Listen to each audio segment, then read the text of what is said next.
So it was sheer luck for me that Dr. Morey served the military service in South Korea for a year. Thanks to that, he gave me great advices, deep understanding of my own culture.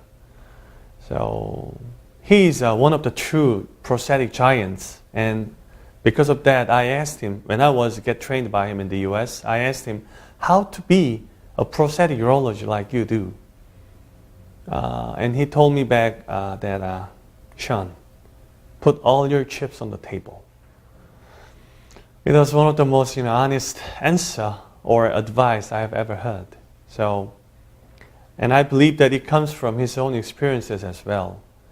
He is such a gentleman, and he is such a modest and warm-hearted people, but never shows his temper. But everybody can see that he works very hard, and at the same time, he worked very hard. He devoted himself deeply into this prosthetic urology field, and that's the reason why he's now in this field as a giant, So, for me, he's just a big brother whom I can always count on. At the same time, I believe that goes the same to his patients as well. Once I had a Korean patient who lives in Dallas and want to get a penile prosthesis surgery, so I referred him. I told the patient to go to the Dr. Morey, and then I forgot about him. And several months later, I got a postcard from that patient saying that he thanked me so much for introducing him to Dr. Morey. So it was first in my life that my referral ever got thanked from the patients. So yeah, that's who Dr. Morey is. There's so many things I have to learn from him. So hopefully that I can keep learning from him in the future as well.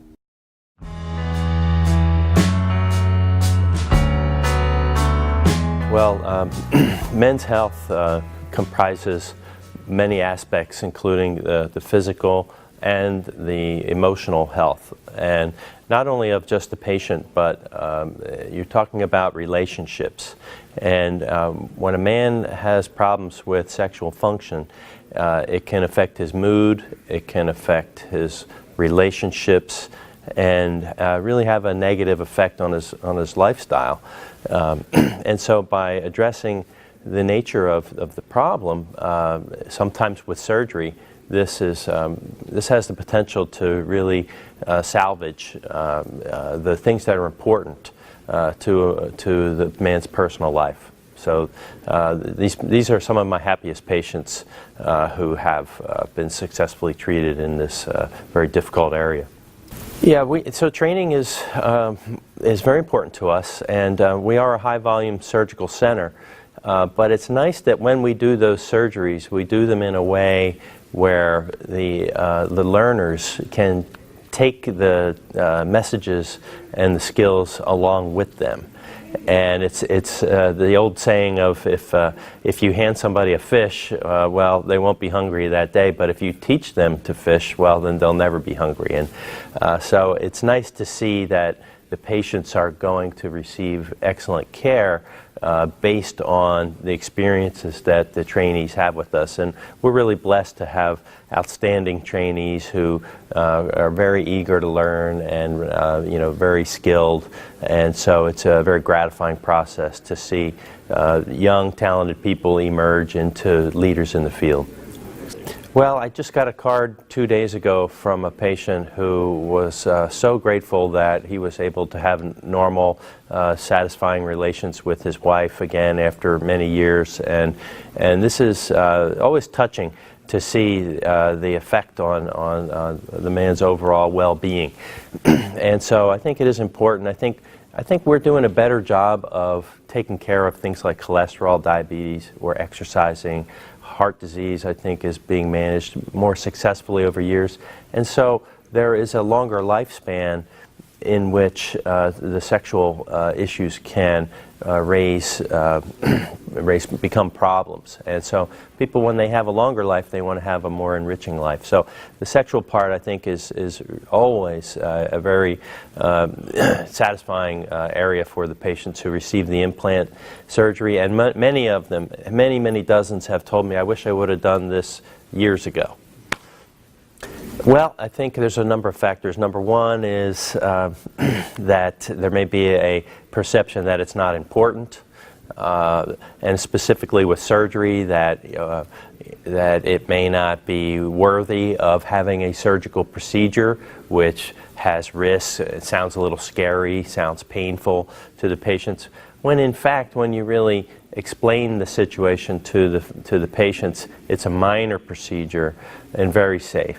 And usually, even in the worst case scenario, it's the patient's no worse off than they were when they first came into the office, because the surgeries are relegated for the sort of the end of the line patients when all the other treatments have failed. So we are cautious about who we offer the surgery to, and we have to make sure that they understand and have realistic expectations. Well, I think it's just making a positive difference in people's quality of life, and seeing them come in with a problem, being able to fix it. Some people have scars or deformity in their penis, and also the erectile problems, and so to be able to allow them to successfully engage in a sexual activity without having any worries about pain or problems of performance. You know, this is like a weight off their shoulder, and so it's very gratifying to be able to offer that to the patients, and to do it in a way where the learners and the residents and fellows that we have can carry those lessons forward and also create that type of impact. So this is very gratifying.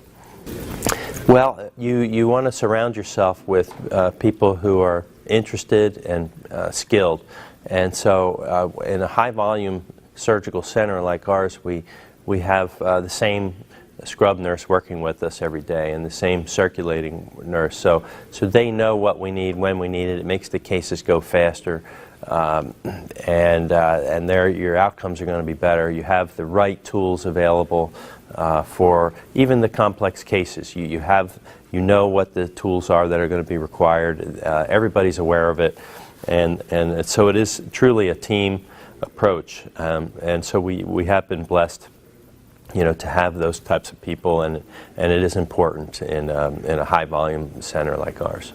Well, the thing that impressed me so much about Dr. Park is that he quickly became one of the leaders in all of Asia.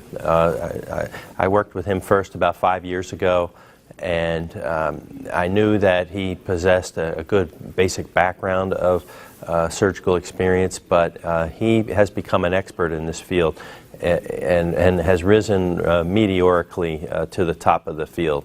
And I've worked with him, and he's taught me many things too. So, you know, I've been doing this for 20 years, and he quickly has become at the same level as I am, and I have tremendous respect for his talent and great admiration for his success. And it couldn't come to a nicer person.